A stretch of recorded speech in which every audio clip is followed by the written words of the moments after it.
I'm obviously biased by the Buddhist training, and as Buddhist texts go, they are describing our times as the degenerate times that are going from worse to worse. And there is, in description, it says there is less and less loving kindness and understanding and desire to have open mind of love and compassion. And yet when I look around, I see that there is less and less death from violent conflict in the world, and there is less and less people living at a level of extreme poverty. So I kind of see that, generally speaking, as a humanity, we take steps.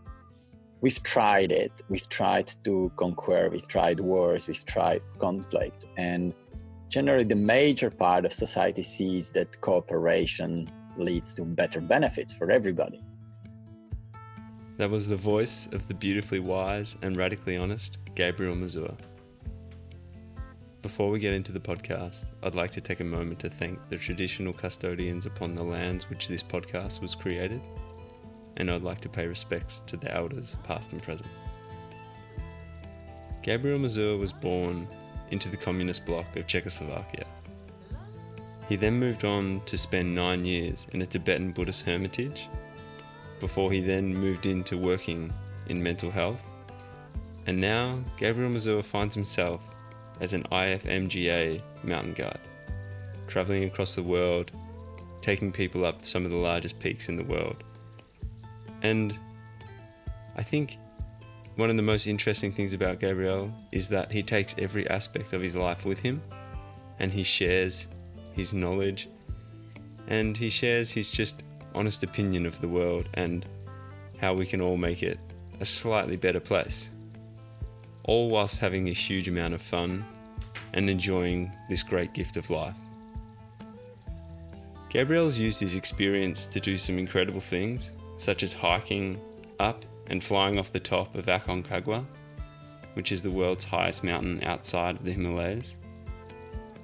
And Gabriel uses his knowledge from all his past experiences to help not only himself, but everyone he comes in contact with in the areas of the mind, body, and spirit, along with how you can just use your iPhone in a way to make small changes in your life and send out a little bit more love into the world. So I sincerely hope you enjoy meeting Gabriel, as I have, and I hope you can take something from this conversation, because Gabriel is one guy that has shown me a lot in this world, and I've certainly had a lot of fun and a lot of laughter getting to know him. So I hope you enjoy.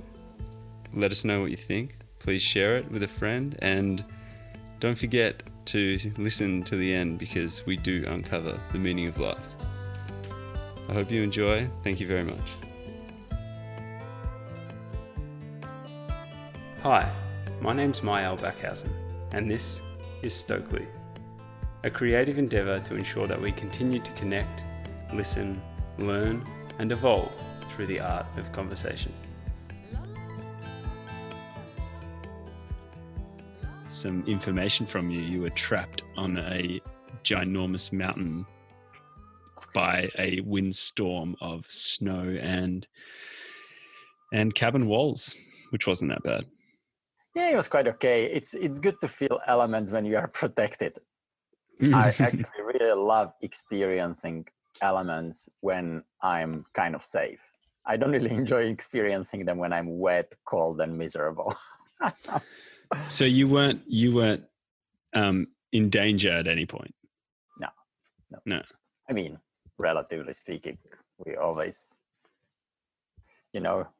something might happen, but relatively speaking, I mean, it's all nice and safe. What was the objective of this trip you went on just recently? Climbing Mount Cook, Aoraki, the highest mountain of New Zealand. Because that was the objective. But the longer objective was to train the guy so that he can go and climb in Himalaya. Okay. So it was like intermediate step for him. So you're in New Zealand at the moment doing the summer season guiding over there with, is it Adventure Consultants? Yeah, I work for adventure consultants, and But you also it's work for yourself, don't you? yeah. So I work for them here in New Zealand and occasionally in Nepal, and then I work for myself, have my own company. Because you're your own boss, aren't you? It's kind of satisfying. I always think about it that somebody's renting out my time for a certain amount of money when I'm paid for what I do. So it's more like, oh, you have time, I have some money, I will rent a couple of hours off you so you do something for me and I'll pay you a certain amount of money for that. But that time never comes back. So I'm kind of cautious about it. We've spoken a lot about that whole dynamic of, you know, what do you do with a job, or, you know, but it doesn't come down to the job, it comes down to your time, right? Like it's the one resource we have. There are moments or there are situations for people where they don't really have choice. And I mean, if you live, I don't know, in Syria or in slums in Nepal or somewhere, even in Western world, then sometimes you're in a situation you can't really choose, and then that's very tough. But when we do have some freedom to choose, I find it quite important for me to think a lot about, okay, this time will never come back. Like once I use it, I'll be that closer to death and I'll never recover it. So do I want to spend it certain way and get certain amount of money? Or do I want to rather spend it less money or earn money differently? But I feel living in a privileged situation allows me to do this type of thinking, and I think that it's super important. Hey, Gabba, I don't know what is happening with your microphone. Where is your microphone? Just hanging in front of my mouth. Does it change a lot, or? Yeah, it changes when you move back. It like makes a scruffy sound. Like, but okay. it kind of maybe it's just rubbing on my clothes. Oh yeah, probably. But it kind of sounds like we could frame this conversation like you were in a far cave in a big mountain range in New Zealand. Yeah, that would be super interesting. Tiny white lie. And after reading the book Lying, I don't think there is any situation where lying is more beneficial than telling the truth, isn't it? So I'm in a brand new built house in Wanaka, super comfortable. And I'm actually quite well. Okay, well, we're not going to say any lies on this entire podcast, okay? Well, you know, what is... I had very interesting conversation in a hut actually this time around, because one of the clients stuck there was a professor of ethics. Wow. Ethics. And so, and especially she was doing her PhD or whatever in Chinese Confucius ethics, and it was super interesting conversations we were having there. Wow. And what tell me, give me an example of the conversation you guys had. Well, we were talking about this book by Sam Harris, Lying, where he argues that there is not a single situation where a lie would be more beneficial than telling the truth. And she made me aware that there are different way of thinking, or different lines of ethics where they say, yes, sometimes lie is more beneficial than telling the truth. But it was just all interesting about talking what is ethics, what are morals, are they different, are they same, what are the qualities we want to develop in life, who are we when we are not what we love to do. So who am I if I'm not a mountain guide? Who am I if I'm not a climber? Who am I if I'm not your friend?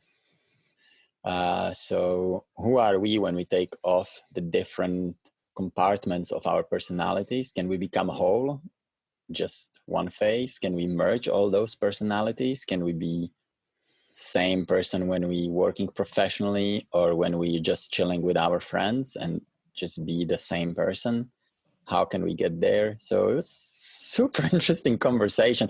So like 2 days of massive storm where you have to pee in a pee bucket inside of the hut because you can't even go out for the toilet. And when you have to belay people to walk to toilet when they need to actually really go, allows for a lot of conversations and a lot of time to just explore the mind if you cannot explore the mountains.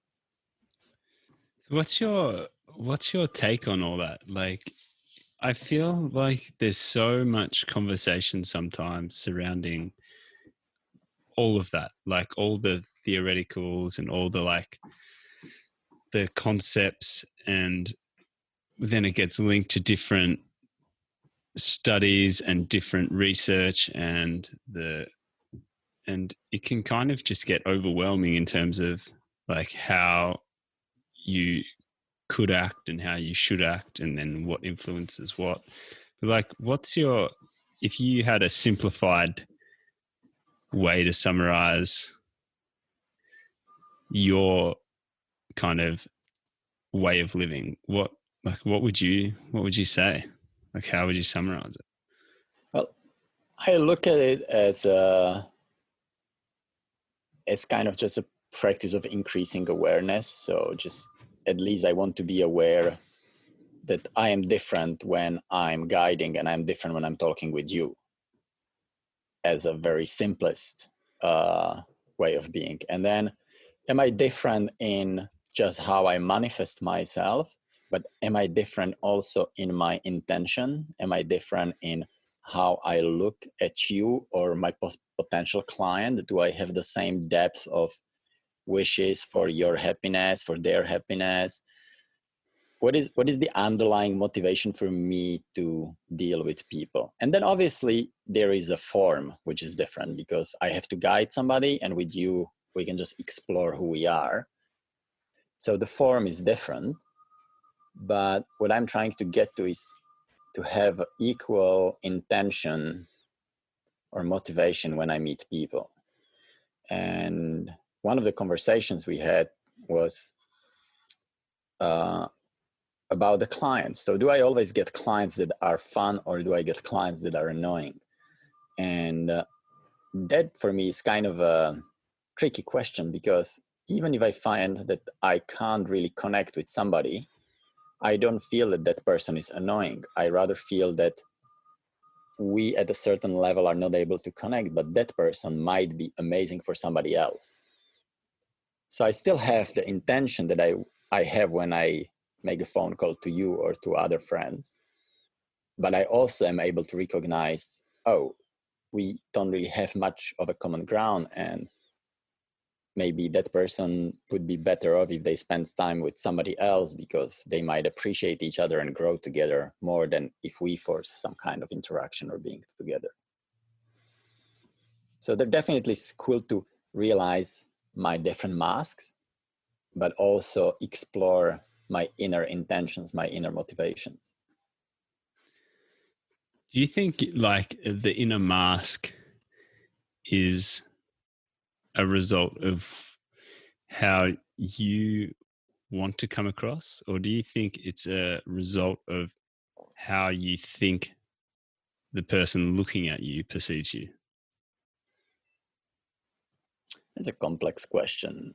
I would say the masks come from the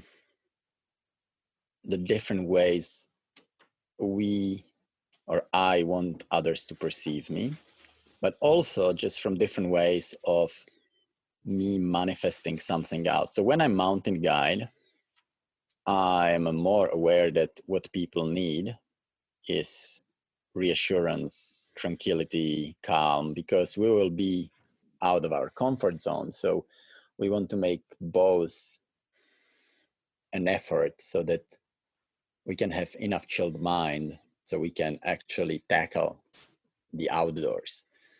And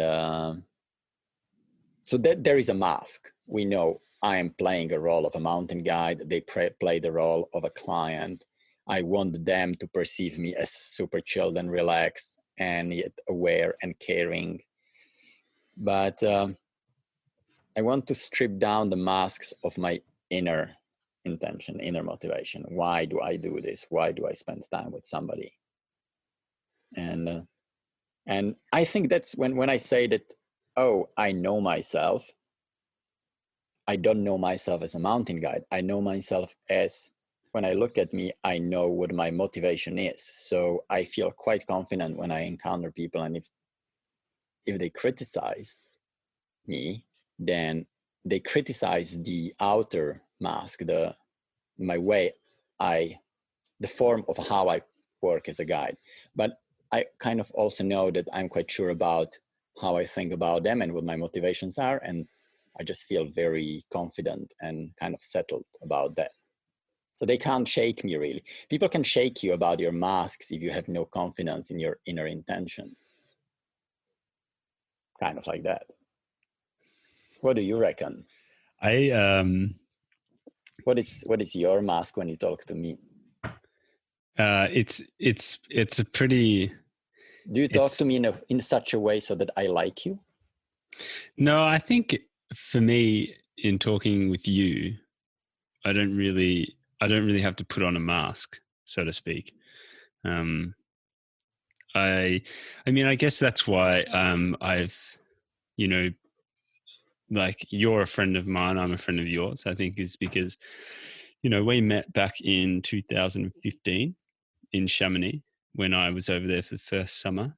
And we just had we were just training on the track there, doing some kettlebells and stuff like that. And you were just Gabriel, the Czech mountain guide. You probably weren't even qualified back then. I don't know if you're still qualified now, to be honest. But I just received my new sticker, so yes, I am legal. Okay, excellent. We don't want any non-qualified mountain guides out there taking people around. So I met you back then, and I think, we didn't really do much together in that summer of 15. But I think it was the following summer when I came back to Chamonix and I reached out to you and I just said, hey, like, because it was obviously something I noticed about you when I first met you, in terms of the discussion that you were open to have, and I guess the nature of you as a person when I did meet you and get to chat with you. And I think it was the following summer when I contacted you again, I was like curious to see where you were at, and like, I was like, oh, this guy's a champion in my eyes. I'd love to catch up with him again. And so that's what I did. And I think that from getting to know you from then, I understand that you're someone who is who sets a very good example for someone like me and for a lot of other people in the world, I think. And over time, well, not even over time, I think one of the things that stuck with you the most is that I didn't really ever have to put on such a mask with you, because from the get-go, you were someone that was quite accepting and open, and pretty, just pretty non-judgmental in many ways about meeting someone and conversing with someone. So it's a long way to answer your question, and kind of gives a bit of a background as to how I even know you. But and also, like, I feel that you're someone that the more you are open with and the more you're willing to be vulnerable with, the more you also learn and grow through conversation. Because if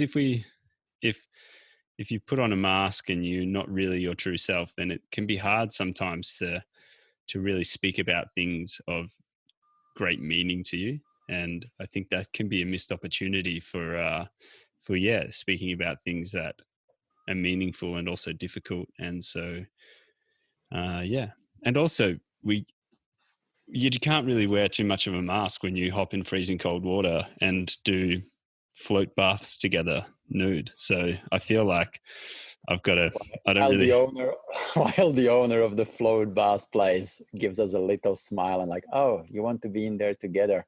Oh yeah, good boys, good. So I think we've been faced with a few situations where we kind of get demasked and so it's all Mm. pretty.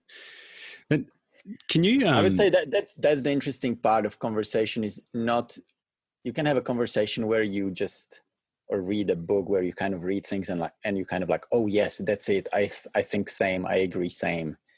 And they just put it in words better than me, I do. And that's like a conversation that doesn't really make you grow, or that's a book that doesn't really make you grow, because you're just kind of reaffirming the way you think, or I think.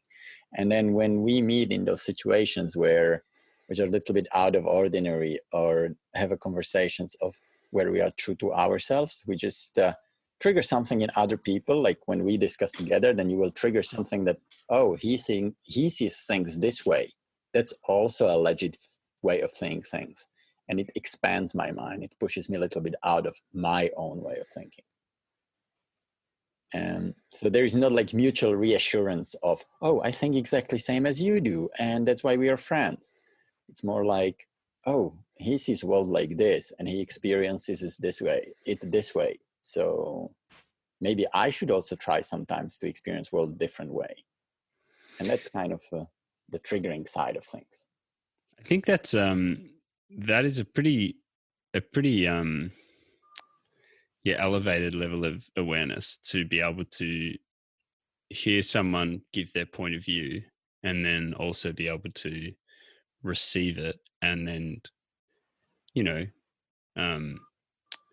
analyze it to understand where they're coming from and that it is different to you, and to give that space and to allow that person to have that, and to then allow yourself to benefit from it. Because I think a lot of people can hear someone else's point of view and just automatically kind of get triggered into being like, oh, that person doesn't know what they're talking about. I'm going to shut off for the rest of this conversation because this person obviously doesn't know what they're going on about. Yeah, we've all done it. Hey, we either shut off, conflict, or we agree.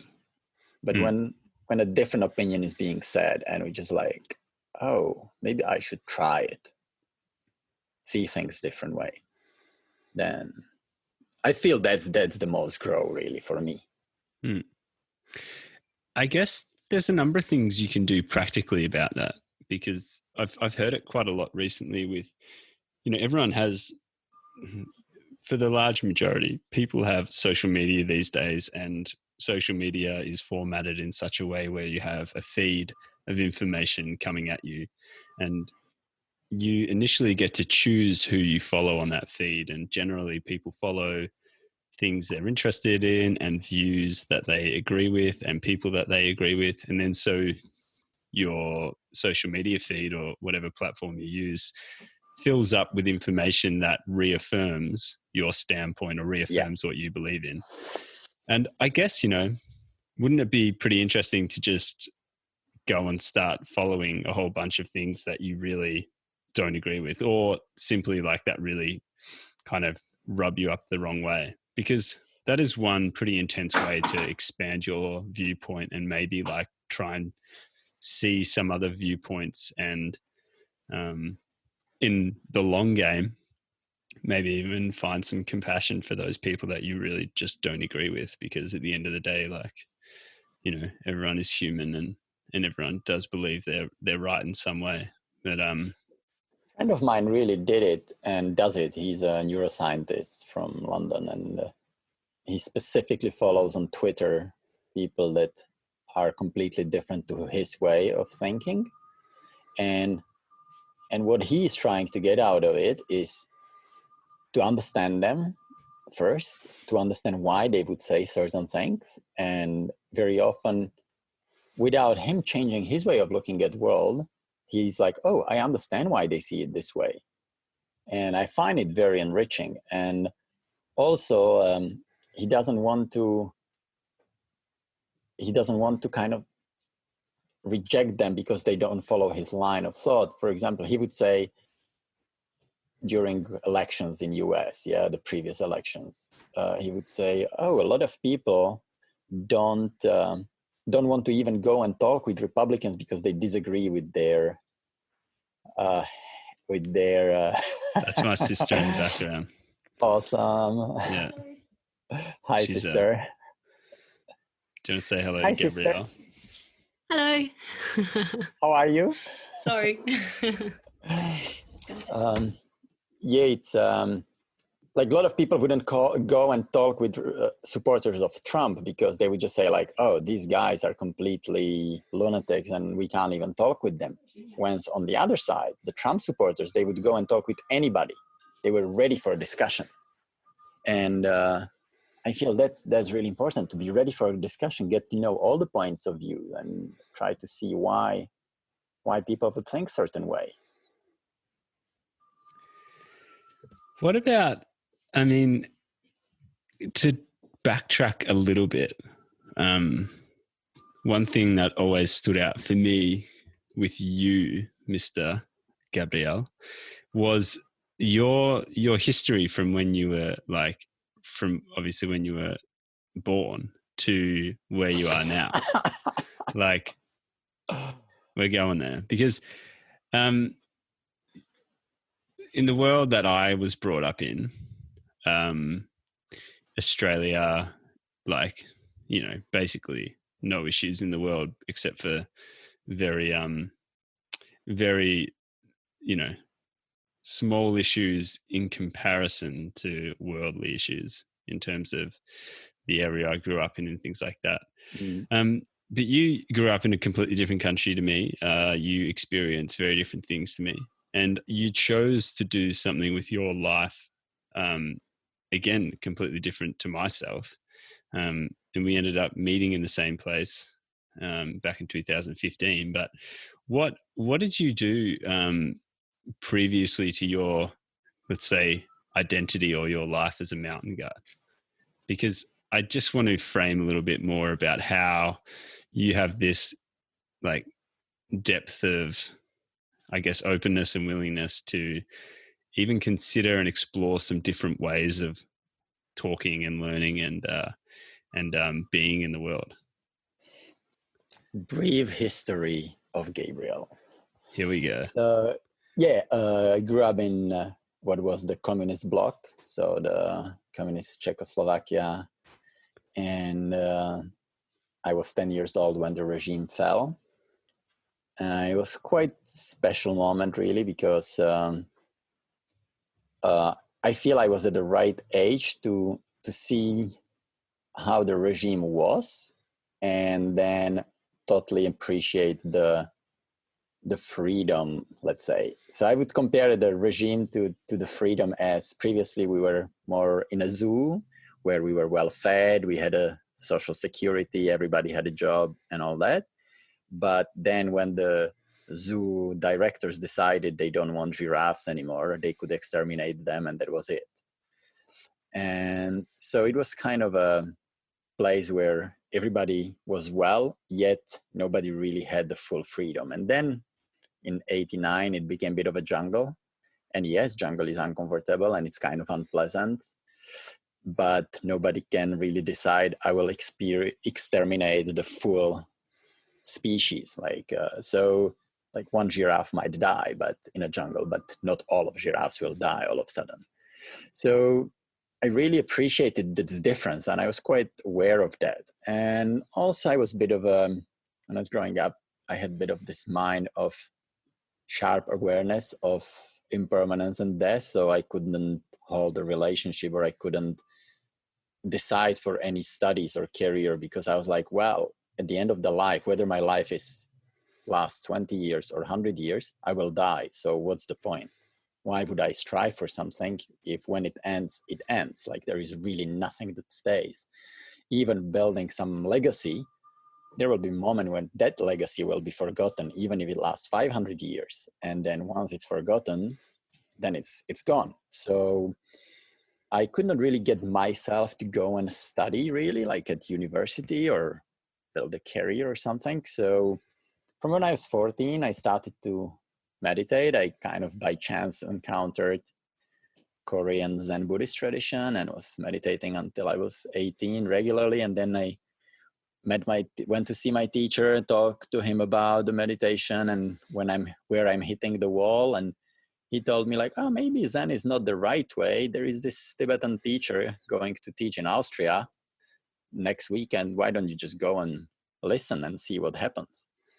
So when I went there, I found out that he had a monastery in France. And I kind of figured out that if I work for a few months, I could make enough money to be able to stay there for 1 month. And so I left in 98 from Slovakia and traveled there hitchhiking. And then I spent 9 years there. So lived 9, and I never decided I will be there for 9 years. It literally made sense day by day. So every day it was like, oh, it still makes sense to be here. Until there was a point where they want you at some point to actually leave the place and see if all what you've learned in regards to working with mind is applicable in day-to-day life. And if it is, then awesome, continue developing it. If it doesn't, then why would you do it? And so, yeah, that's when I left. And first I worked in mental health, was working with people on autistic spectrum and Down syndrome. Later on moved more towards psychotic, suicidal, schizophrenics, and working kind of full field in that for 4 years. And meanwhile, kind of reanimated my love for climbing and mountaineering, and eventually decided to become what's called the IFMGA mountain guide.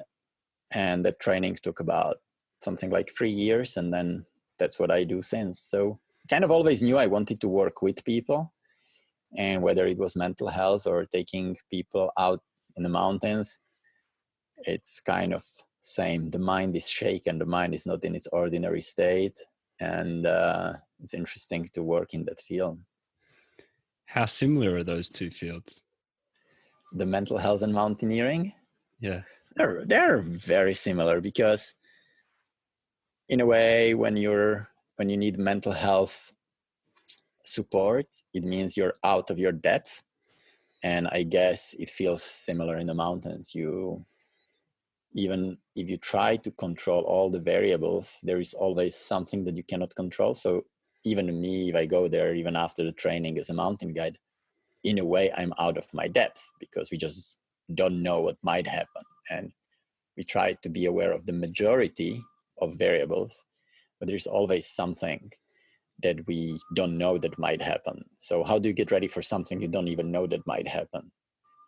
And I think it just teaches mind to be flexible, to be ready, to be open, and just brings out a lot of qualities, as well as it can bring out a lot of rigidity, trying to charge and force your own way through situations. And very often it works, but it just makes you kind of tired and drained. So you really want to kind of be super aware and yet completely relaxed. So having like the single pointed awareness and sharpness of mind, and at the same time this vastness of like space-like vastness. And that's kind of continuous training. It's day by day out there in the mountains, I just realize, it's like when we are sitting in a meditation, when we sit, we little by little become aware of tensions in our body. And if we sit 1 hour or we sit 10 hours, the process is exactly the same. We're always finding some tensions and we're just trying to relax them. And, I'm still tense there. And then we do the same with the mind. And so it's same in the mountains. We just always realize, I'm still tensed in this field. Let's relax. And once you relax it, then you kind of feel like, I'm now relaxed. You realize, no, I'm tensed in another way. So I like this continuous potential to play with mind and to explore and go through the craziness. At the end of the day, you really do want to surround yourself with people that'll teach you a lot, but also just on the simplest level, just totally build your fire for enjoyment and stoke for life. And And I think that's one thing that at the end of the day is pretty good when it's pretty good. It's bloody amazing. It's fucking awesome. When I get to hang out with you, is like you have an energy for life to actually like just live it and do stuff, you know? What is your thoughts on like on the health of the world? Do you think it's moving in a positive place in a positive direction? There's a bit of a there's a bit of a inner conflict about it because I'm obviously biased by the Buddhist training, and as Buddhist texts go, they are describing our times as the degenerate times that are going from worse to worse. And there is, in description, it says there is less and less loving kindness and understanding and desire to have open mind of love and compassion. And yet when I look around, I see that there is less and less death from violent conflict in the world, and there is less and less people living at a level of extreme poverty. So I kind of see that, generally speaking, as a humanity, we take steps. We've tried it. We've tried to conquer. We've tried wars. We've tried conflict. And generally, the major part of society sees that cooperation leads to better benefits for everybody. So I totally see evolution in a positive direction, but I also don't want to be blind to the fact that there is more and more death from suicide. So there is a certain feeling of emptiness or of not seeing a point or not wanting to wake up in the morning. And why would you wake up and go and live? And so coming back to what you said, it's super important to surround yourself with people on day-to-day basis that drive you towards positivity. And we see this a lot in mountains. We say that if you're in the mountains and the situation starts to be difficult, like the weather goes bad, you run out of food, and let's say you have some minor injury or something, or all of a sudden, if it's a team of two, if one person starts to go down and starts to feel, oh, I've got really wet feet and it's really cold and the hut is really far and I might get a frostbite and blah, blah, then you start to drag the team down. And so you need to increase your stoke, you need to increase your energy, and you have to kind of fake it. And you're still aware of what the risks are and what you need to deal with, but you really have to take one for the team. And if you want the team to get back safe, you need to raise the stoke of the team. And that's where you are individual and you have to make it as a personal effort. And so I feel you need, on day-to-day basis, I need to be surrounded by people that are stoked and want to do things and are full of energy and want to wake up in the morning and get out and do things. And then you can occasionally meet people that need my high energy. But if I surround myself on day-to-day basis with people with low energy who don't have a drive, who don't push themselves, then I will absorb their way of being as a sponge and I will become more and more like them. So I feel, yeah, that's pretty much it. Just surround yourself with people that drive your curiosity, push you, but make you feel well. Like when I go climbing, I want to go with people that push me, but in a very positive way. I don't like to climb with people that are sarcastic, and because it just kind of ultimately doesn't make anybody happy. And we just had actually discussion about it today when we were climbing. It was 4 of us climbing, and one person was just like kind of his way of inspiring people was actually in a way quite sarcastic. So the person that was pushing hard received some kind of encouragement with immediately a joke about them. So as you climb and you're really pulling hard, then you start to kind of feel like, oh, it kind of gets on you. So we just told to that person like, oh man, just be positive in your encouragements. It doesn't make anybody happy. And you also need to find the right way to say those things. You don't want to be kind of patronizing but just show that actually when you have positive encouragements, everybody feels better. And so you want to learn that, and you want to surround yourself with that. And then occasionally you can deal here and there with people that are different, and then try to raise their levels of positivity. So it's kind of like, I guess you've got a positivity bucket and you can fill it up sometimes, and then you can also drain it out a little bit just to allow someone else to fill up theirs. Well, definitely we are like a sponge. I would say we're like a sponge, and we will always absorb what's around us. So to say like, oh, I'm such a strong personality, I'm just who I am, it's for me at least, I feel I'm not at that level. Like I totally am who the surroundings are around me. And I'm building some strengths of character. And one of my targets in life is when sometimes people tell you, oh, if you are nice and kind to me, I'll be nice and kind to you. I'm just like that, I respond to what people throw at me. And I'm like, well, I don't want to be that, because that makes me a puppet. It makes me like a prisoner. It makes me to be always who people around are. I want to be who I am. And but definitely at the same time, I'm affected by people around me. So I'm actually really careful who I spend my days with, especially my free time. And I definitely make hard decisions of, okay, I will not come for dinner with you because the way you talk and just live your life, it makes me actually feel quite upset or sad, or I would even criticize it. So I'd rather go and spend time with somebody else. And then when I'm with my friends that are really positive, we can invite that person to come with us as well, so that he gets that effect of sponge and see how it feels when there is a bunch of people that are totally actually nice to each other. Yeah, that's such a good way to in some ways kind of protect yourself, and then also be inclusive of that person, because I feel like there can be a hard cut where you're like, I'm not going to associate myself with that person because they are this and that, or they do this and that. But then the flip side of that is like, well, how do you actually help that person? Like, how do you still allow them to be included in a way that you can, uplift them in some way? Because, we like everyone in some way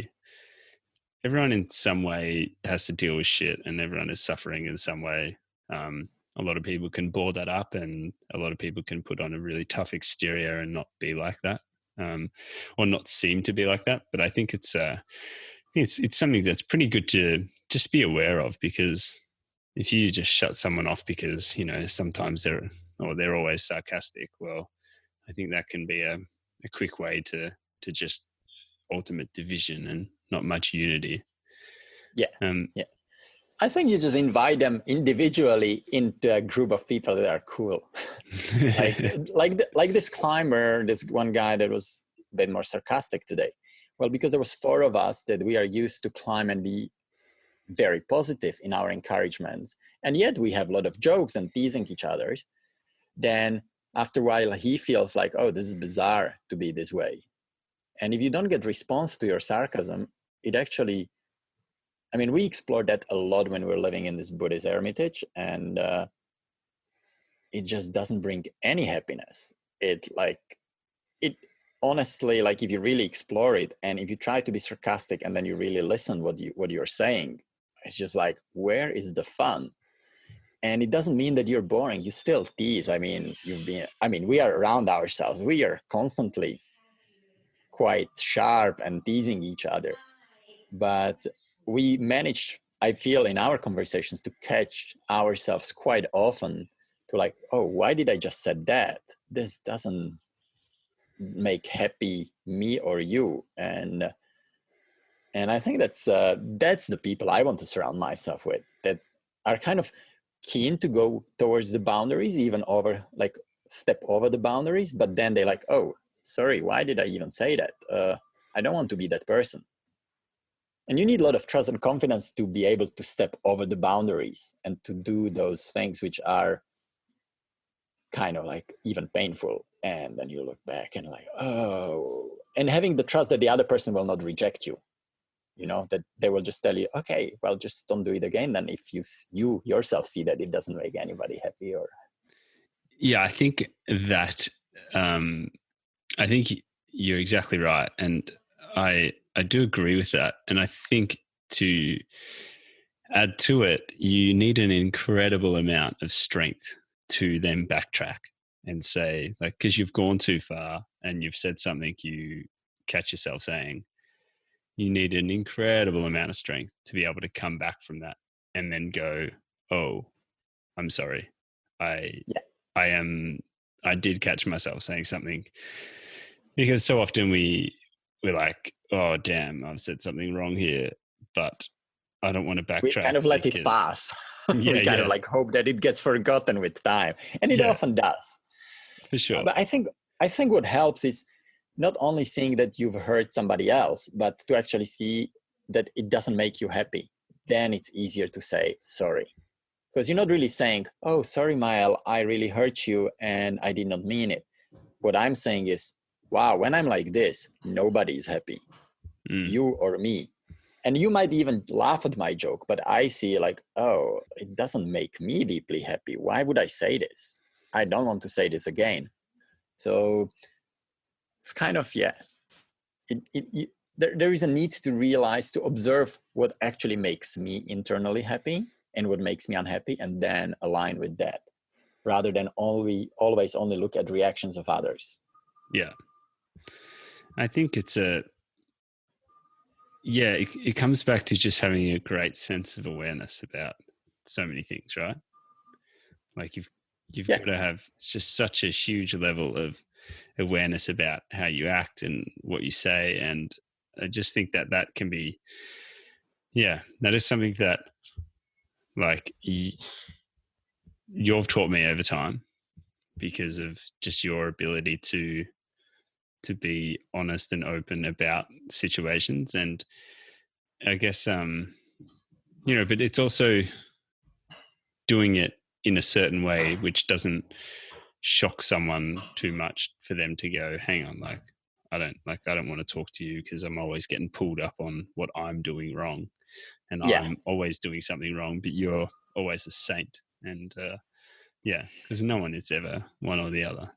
Yeah, you don't really want to point the finger on others, unless they ask, or unless you establish this relationship that I have with few friends where we literally talk to each other. Okay, from now on, I want you to point out things to me that you think that make my life worse ultimately, that will create a situation where I'll have less friends or less deep relationships. Or so if you agree with somebody that let's do that, then fantastic. If you don't, then pointing finger, it's not what I would call radical honesty. Pointing finger is being a bit of a penis, really. The radical honesty is something that, far out. I think you sent me that article about radical honesty about 2 or 3 years ago, and it's incredible. Hey, the whole concept, and then trying to bring some of that into your life. Can you give people a bit of a summary of what radical honesty is? So definitely there is a movement, or it was started by, I don't even know his name. This guy in the States wrote a book about radical honesty, and it's about being radically honest. The idea is we only have this one life, so we might as well like bring things out. But it can be really misunderstood. It can be understood as pointing finger, criticizing, bringing others down, or being kind of tough towards others, saying them like, I don't know, if a friend asks you, oh, how do you like my new drawing? And if you don't like it, saying like, oh, you're shit artist, thinking that that's radical honesty, is, as I understand it now, it's a bit of a mistake. A radical honesty is more expressing things that put myself in vulnerable situation. So let's say there is something that you tell me that hurts me, and I face this worry that if I tell you that, you actually might stop liking being with me because you might think that what you said is okay. And so I'm risking a friendship, but I will tell you because I feel that if you change that, you will ultimately have better life. So radical honesty is this courage to lose something, is the courage to be left alone, actually, in a way, by saying something that touch you. But I think it really needs to be connected with a lot of compassion and understanding of myself and others. So I would, for me, the example comes to mind is relationships. You know, if you have your partner, you walk on a street and let's say you spot somebody really hot passing by, and radical honesty, some people could say, oh, that person is actually sexier than you. That would be one way of saying it. Or what you could say is, you know, I'm with you, I love you, but there are still people that attract me and attract me like a lot. And that's a situation where you put yourself in a situation, oh, I can lose my partner if I say that. Or we might have really difficult conversations. But at the same time, that's what's happening.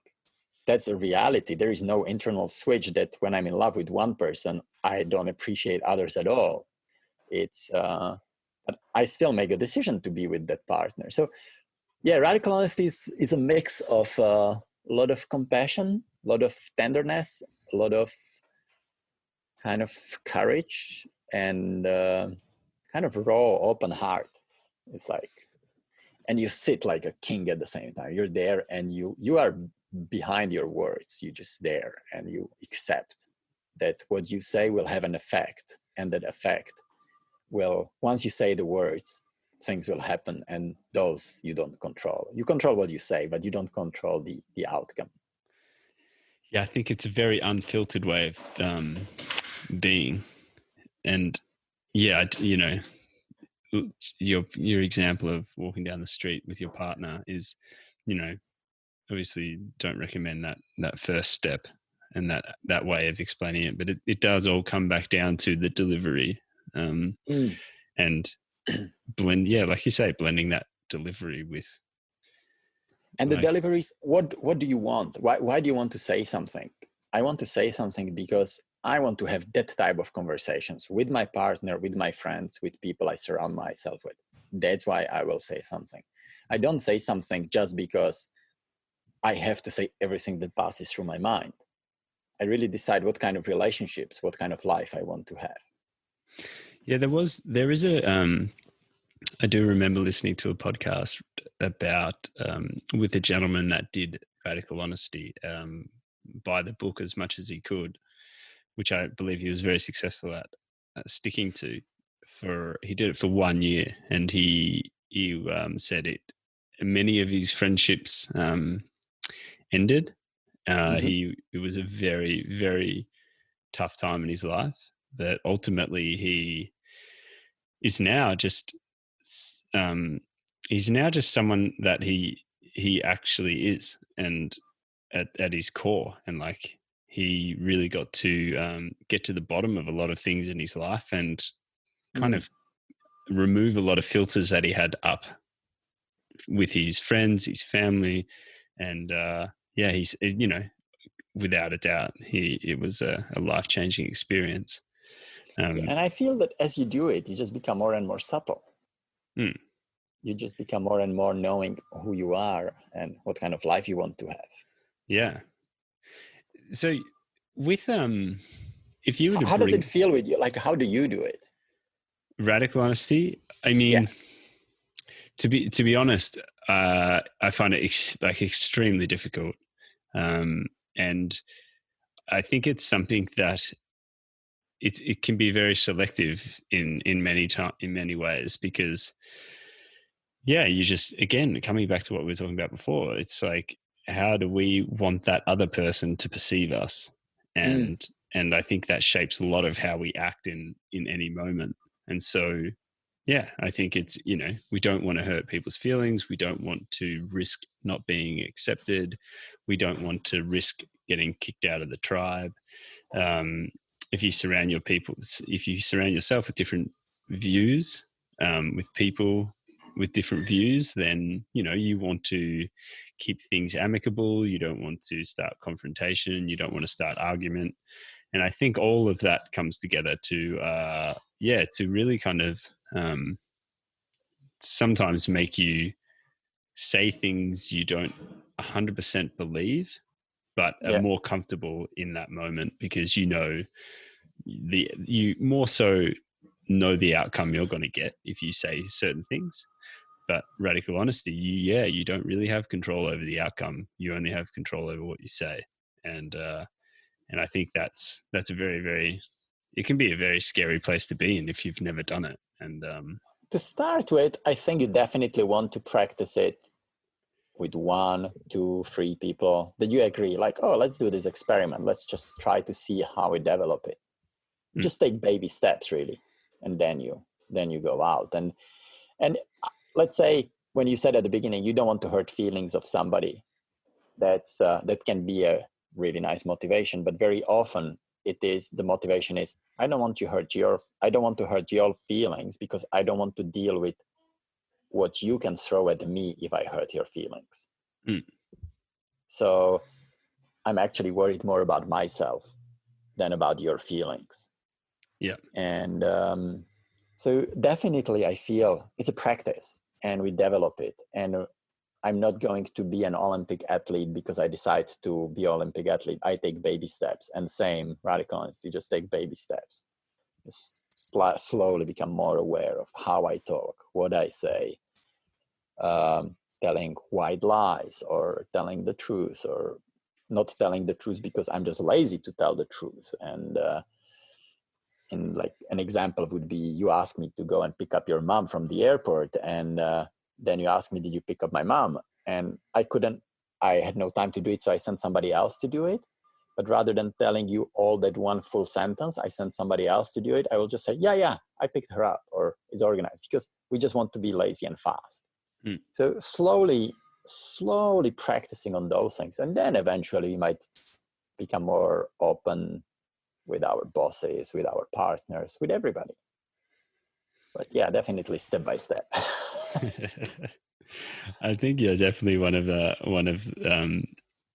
people that I've experimented somewhat of my radical honesty with, and that's the truth. I'm not lying when I say that.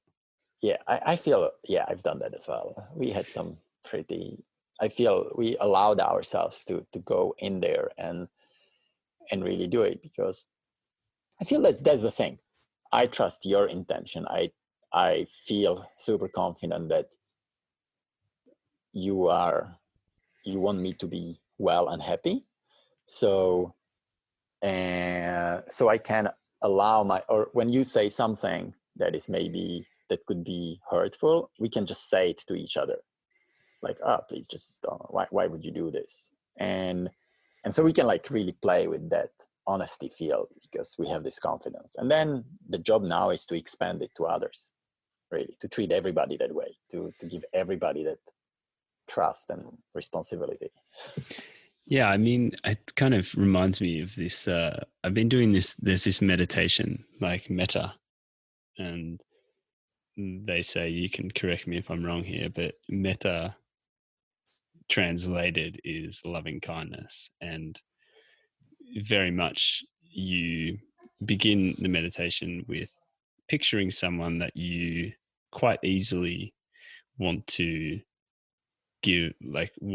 have good health, non-suffering, someone that you definitely would like to emanate loving kindness to, a friend.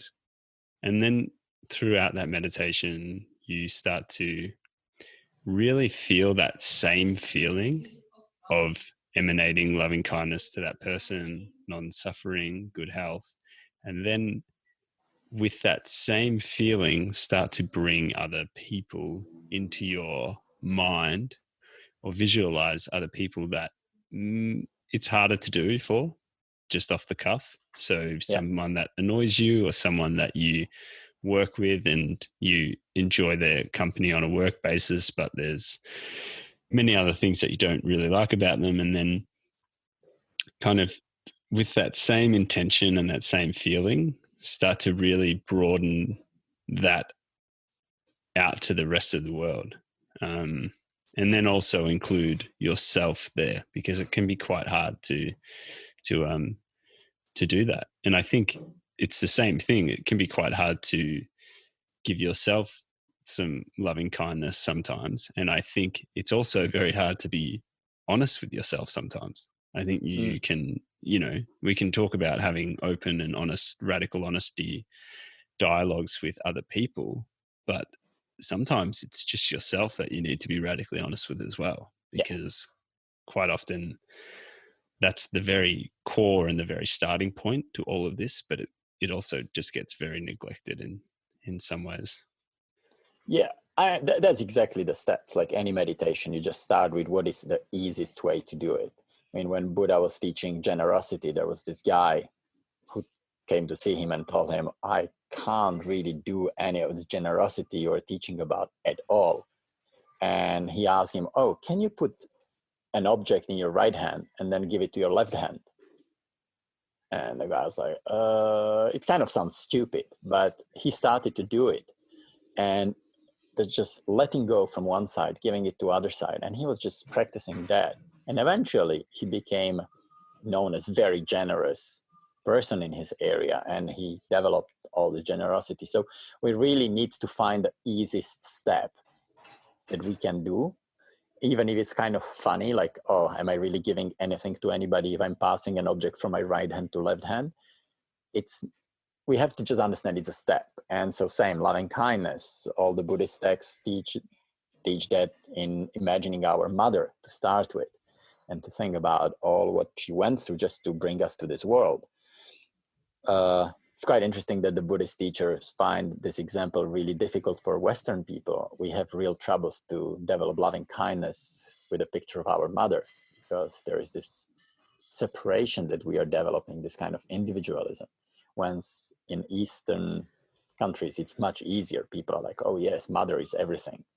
So it doesn't have to be mother. It's somebody with whom it is easy. And then once you develop this feeling, then this feeling is transposable to anybody else. But we need to develop it really deeply and kind of focus on it for a long time. It's so interesting to hear that the Western society has a harder time to have gratitude towards their mother than we sometimes even reproach them to bring us to the world. It's like, okay, it's your fault that I'm here and struggling, rather than like, oh, this is happening, life is happening, let's live it, let's experience it. Yeah, yes, there definitely are people who have extreme suffering, and then it's really hard to have this joy for life. But if we look at our lives, like generally speaking, being kind of in a place where we are sheltered, we have food, and we have a potential to earn money, then we should be thinking twice before criticizing and spend some time. Gather, when you were, because you last year, was it? Last year or this year? Early this year, when you did your mission up to Aconcagua. This year, in February, And you, so you hiked up Aconcagua, and then you paraglided off the top of Aconcagua. Yes. Which is, how high is it? Is it 6 or 7? It's just under 7,000. It's 6,957 or something like that. Meters, not feet. Meters, yeah. And then you paraglided off the top of that. Just, I mean, I don't even know how to try to comprehend that, but that's pretty radical.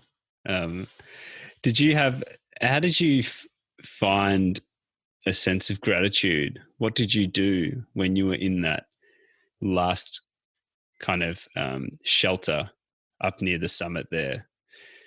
freezing cold. I think I remember you sent me a couple of photos and you were like, oh man, it is so cold up here. But so what do you do from a I don't want to say like a spiritual aspect or angle, but also from just your knowledge as a mountain guide? How do you manage being freezing cold at the top of a mountain and knowing that you've got to somehow find some rest and energy for the next day to jump off that mountain? Uh, there are two questions: gratitude and how to deal with a freezing cold. Well, first of all, you prepare yourself better. So I definitely took wrong equipment on the mountain, and there was a risk, there was a mistake, and I still was not. I didn't have this obsession that I have to get to the summit and fly off. So I actually on the summit day turned back twice because I was really concerned that I might get a frostbite. And fortunately, I met some Russian mountaineer that had hand warmers, and he gave me the chemical hand warmers, and I could stuff them inside of my boots and finish off the climb. And then once I took off with the paraglider, then the heat came in really fast because I was descending quite fast. So I flew from close to 7,000 down to 2,300 or something like that. I don't even know the numbers, but when I landed, I was in a full sun and beautifully warm and within 30 minutes. So I definitely was ready to abandon the project. And it was very much a thing of a team. So with a friend of mine, another mountain guide, we were working together in New Zealand, and we just loved spending time together and got stoked more and more to do something together. He was leaving to guide in Antarctica, and he finished his Antarctica trips pretty much same time as when I was finishing mine in New Zealand. So we agreed to meet in South America and do some hike and fly projects. And then Aconcagua arose as an objective, and we didn't think twice about it. We only once we've done it, we realized we were maybe third team that has ever done it. And but the idea was more to just do something together and to try to keep it fun, which doesn't mean that we didn't go through our tensions on the way up, because then the anticipation builds up, then the idea, each of us obviously have our own ideas how we want to do the thing. But when we got to that last bivouac, it's called Bivouac Berlin, which is at 6,000 meters. We went there straight from the base camp in one push because we could fly only in perfect weather. And there were those 2 days of perfect weather. So we knew we have to get up real fast. And when we were just sitting there and resting, it was quite a special moment, because in a way we felt the altitude, in a way we felt fine, the weather was good, we still didn't know if we will be able to fly or not, but it was just this time together.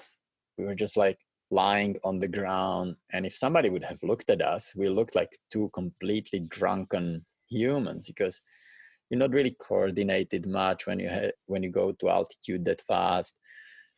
You have this headache, so your eyes are kind of they look tired, and we barely talked, and we were just it was absurd. Like, it was absolutely absurd situation. And then you need to stuff some food inside of you, but it was just this time together, and that was awesome. And I wouldn't like to be alone there. And later on we had the project, let's go and let's fly from Broad Peak, which is a 8,000 meter peak in Pakistan. And we signed for the expedition, paid the deposit, and then JB, my partner, he just had a bad feeling, just had a gut feeling a few months before the expedition even started that he just did not feel it. And I had this moment of, do I want to go there alone? Hell no. I want to have fun with somebody. My idea is not to get on top of the mountain and fly off it. My idea is to meet somebody with whom I can have fun, I can exchange, I can learn. And so I canceled as well. And obviously we didn't get the deposits back. So that decision costed us around 4,000 euros. And, but it was more important for me it's more important to live things with others rather than, oh, I've done this alone. So I would say the gratitude is just this shared time with somebody out of the ordinary, like do something that is rad, and yet what actually happens is super simple, just sharing some time with somebody. If you're on a mountain, do you ever see the reality of summit fever? I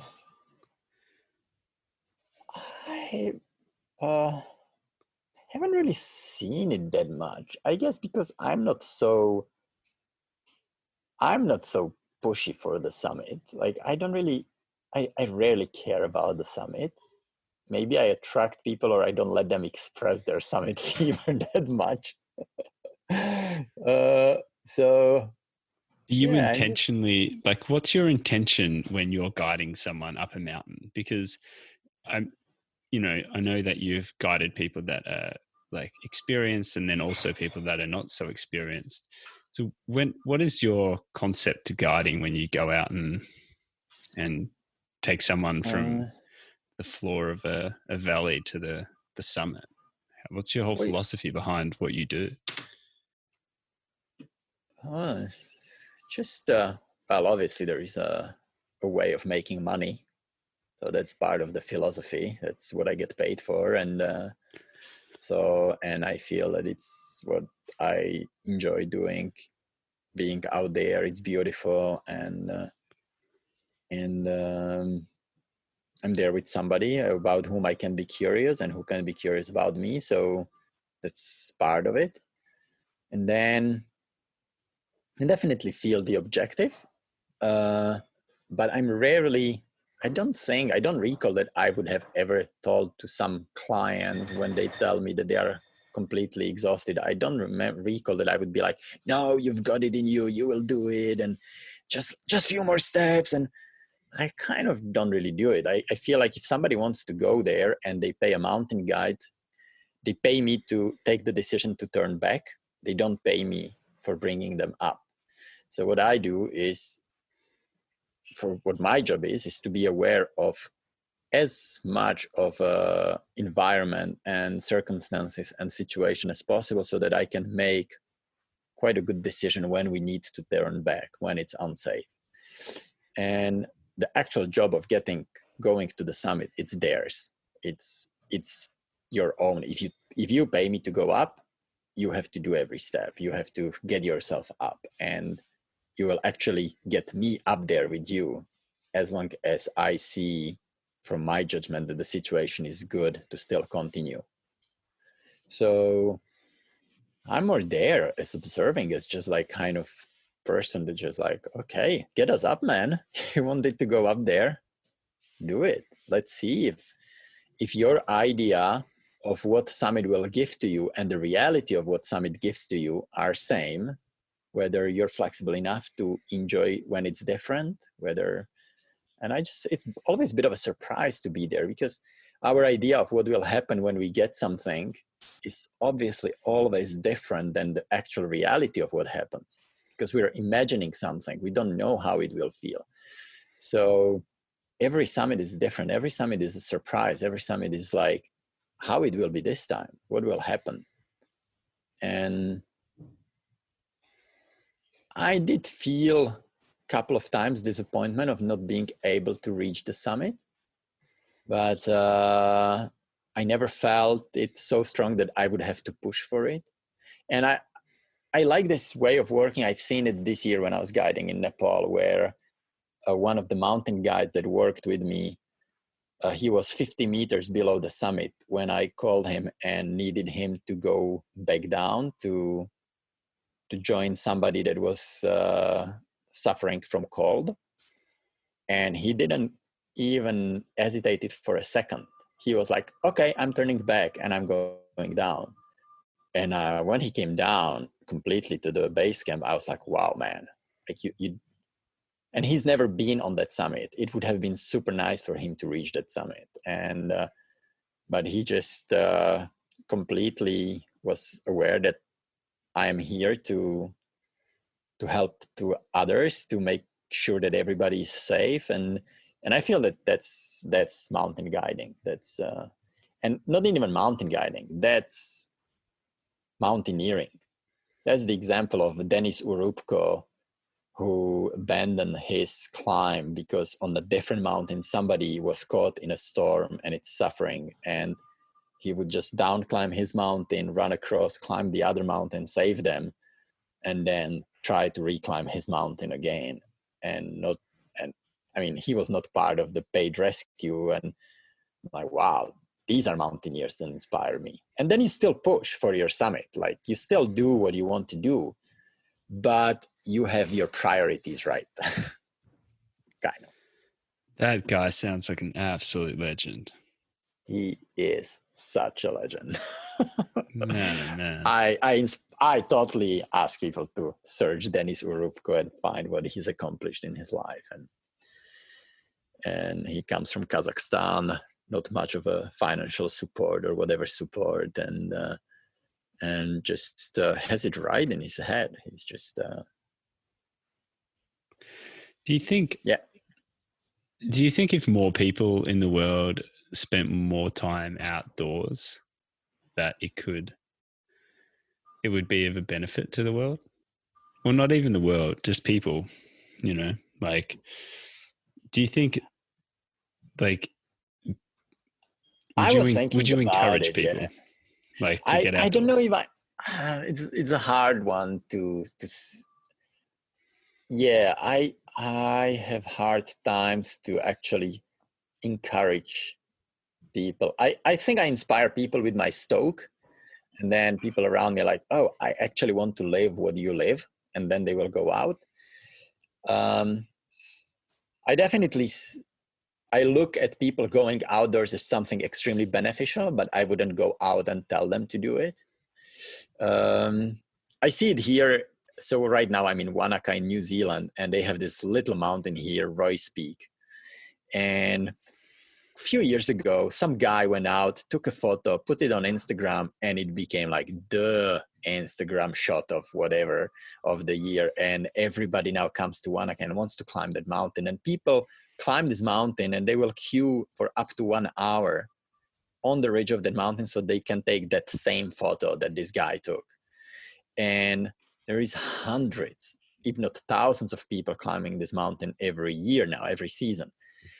And there's some people around in Wanaka that criticize it heavily. They just like, oh, you only climb up to have this Instagram photo. What I see is people that are unfit, that don't do mountaineering, that are keen to walk for 2, 3, 4 hours outside on a mountain to act like they don't even realize, but they just out there, they see this beauty, they see the admiration. They might at the end just take a photo and post it on Instagram and boom, that's done. But they have done a few hours of effort. They got themselves tired and they feel the happiness that comes out of tiredness. And they might not realize it at this moment, but I feel a few years down the line or a few months or whenever, there will definitely be a benefit.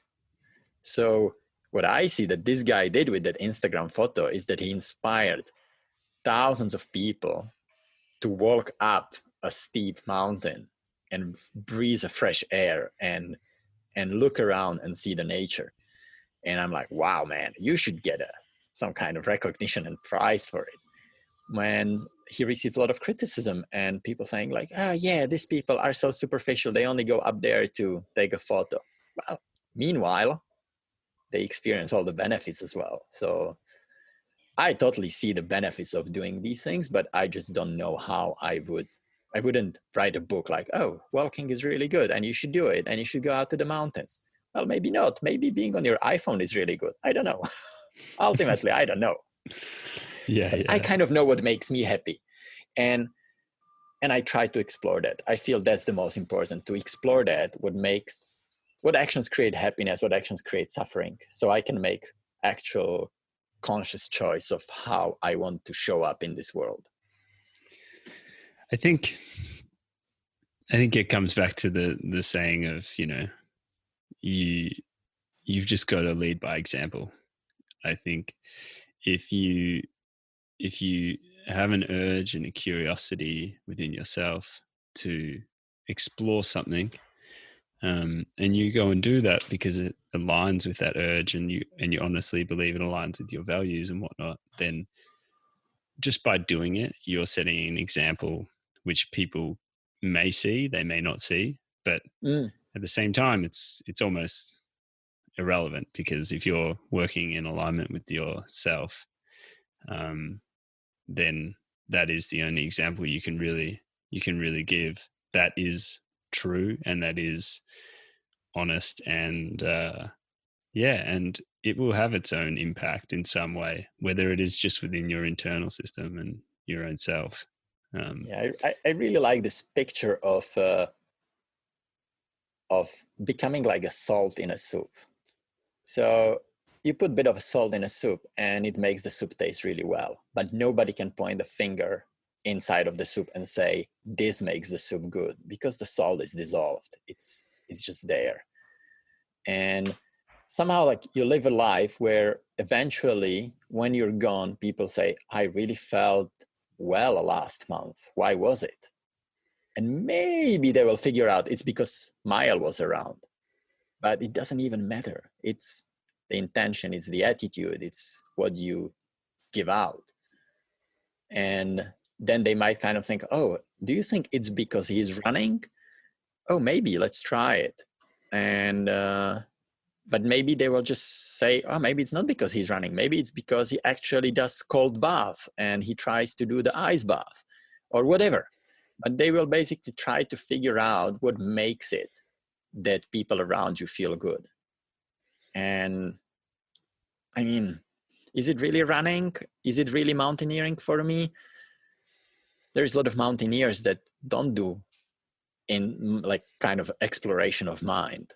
Do they have the same benefits? Or is mountaineering just the thing I do because I can do it and I kind of found it as a trigger to show me how my mind can be happy? Or is mountaineering actually objectively something that creates happiness? I don't know. So it's hard to recommend it to somebody, really. A lot of people suffer in mountains. A lot of people died in mountains. So, it's, I don't know if it's something to recommend. It fills you with joy. Yeah, I would say it shows me how my mind can be happy. And so it shows me what I should be striving for when I'm not in the mountains. When I'm sitting in a traffic jam, it's exactly same me as when I'm on top of the mountain. So why should I be happy in one circumstance and unhappy in the other? It shows me that the potential for happiness is there. So that's what I strive for. I don't really think in terms of mountaineering makes me happy or climbing makes me happy. It's just showing me how happy my mind can be.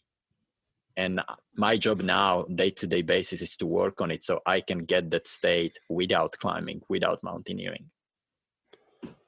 Oh man, that is deep. That's really deep. My God, that is it. The answer. Maybe we should stop the podcast right now because we just got it. Oh my God. Yeah, no, but without joking, that's exactly how I try to think about it and what state of mind I try to develop. I think, yeah. I mean, really, I we get so influenced by our external surroundings, but yeah, our internal remains exactly the same, essentially. Yeah. So like, how does all those externals influence our internal thoughts so much? And is that why do I decide power? Why do I decide that when you tell me something tough, which is you say something to me that might be tough, it's just wavelength hitting my ears. how do I decide that makes me unhappy, as opposed to some other concussion of words that you tell me that also just a wavelength hits my ears and I decide this makes me happy. And it does, it definitely does. And things we say, things we do and experience do have an effect. But I think exploration of why is it so, and how can we be maybe more free of it, and how can we develop those good feelings without those triggers, is amazing journey of life. It's just like, I want to do this like until I die, and I don't want to die that fast because I want to do it long, because it brings me more happiness and more enjoyment. And it's just I'm super stoked to to wake up and just like go for it again. Like I have another chance to play with it. Yeah, man. I think like that's one thing that I've been able to experience this year is, and I think, you know, largely due to your influence as well, is like waking up, and one of the first thing you do is just get into the habit of waking up and wishing someone well, like wishing them good health, and then having a sense of gratitude for waking up, and like you said, being able to do this all over again, because it's unbelievable. I looked into it in like what is my biggest addiction right now? It's my smartphone. It's something I pick up and look at maybe 100, 200, 300 times a day. So it's something that I do regularly. It's in my pocket. I just so often look at it, even if it doesn't ring. And then on the other side, I want to work with my mind and I want to develop some qualities. And there is always this kind of inner conflict. Yeah, I don't have much time. I can't really sit for hours a day and all that. So what I started to do is every time I pick up my phone, before I turn on the screen, I wish somebody good. So this habit, this addiction of using smartphone gives me opportunity to wish 300 different people well during the day. And it just becomes a habit. So, and I don't specifically think about somebody, like whoever pops into my mind first, then I will wish them well. And sometimes it might be 10 times in a row the same person. Sometimes it might be me. Sometimes it might be just somebody I see on the street. And it just becomes the habit of mine. So when I meet somebody very first time, first thing I do, I wish them well. And then let's have a conversation. If we have something in common, maybe I will not want to spend time with that person, so I'll just cut it short. But the wish to wish them well is there, regardless of how I can interact with that person. So we should just use those things that we do every time, you know, like we wake up every morning until we die. So let's use it as a tool to train the mind. And same with the phone or with whatever else we do. And then we find out the secret of life. And then we realize that we die, and that's it. No, it's I don't know, it's pretty cool to have those opportunities to train the mind and discover the secret of life. Yeah. I think drink tea, burn whatever that Palo Santo is, do yoga naked in the sun, and do sun what's the name of that butthole sunbathing. Yeah. I was hoping we weren't going to touch on that topic of bathing the rectum. I think, what was it? It was. Well, I just read an article or a little note from Dave Asprey, the famous he's a human biohacking specialist, that it's really beneficial and useful and will make you live until at least 180. So that's what I have to be doing. Okay, man. Well, I tell you what, I think you've given us all even more to think about than I could have ever have hoped or thought was possible. And now you're going to leave us with the concept of what was it? What was the name of it? It was. There is a name for it. I've forgotten. I don't want to pick up my phone, but me neither. it's in my hand, but I'm like, I know when I turn on the screen, I have to wish somebody good, and wasn't it like it was like oh god, it was like, yeah, we don't know, but people can Google it if they type Dave Asprey. Dave Sunbath your Asprey. butt. It sounds like you'll also find a number of other different things you may be able to hack through life with. Yeah, we definitely want to hack through life. So, brother, I wish you well until the next time I get to embrace you with a hug. Thanks for your time. Well, thank you for putting this up, and I like to have many other conversations with you. They are always absolutely enriching in many ways. Be well and safe out in those mountains. I hope they bring you happiness, and I also hope the traffic jams and airport delays and colder than expected coffees bring you much happiness too. Yes, and missed flights. That's the big one for me. Missed flights too. You're a great soul to know, and I appreciate you beyond the English language that I obviously don't know too well. But thanks so much for everything you've taught me so far, and let's continue on this journey. And yeah, man, thanks so much for your time, brother. Gabriel Mazur. If you'd like to find out more about Gabriel, or if you'd like to join Gabriel hiking up a mountain one day, I'm sure he'd very much appreciate your company. You can find him at justonestep.eu, which is his website, or he's on Facebook at Gabriel Mazur Guiding, or on Instagram at just_1_step_guiding. Just one step guiding. Because climbing up a mountain, you can only do it just one step at a time. So I really hope you enjoyed that conversation. Gabriel has a lot to give the world, and so do you. So I hope you can take some of what we spoke about and maybe apply it to your own life. And if you do, and you did enjoy the podcast, please let us know about it. Reach out to myself, reach out to Gabriel, leave a comment, share it with a friend, all in the effort to help spark conversation and help keep the conversation alive between each other. So thank you very much. Take it easy and have a great day.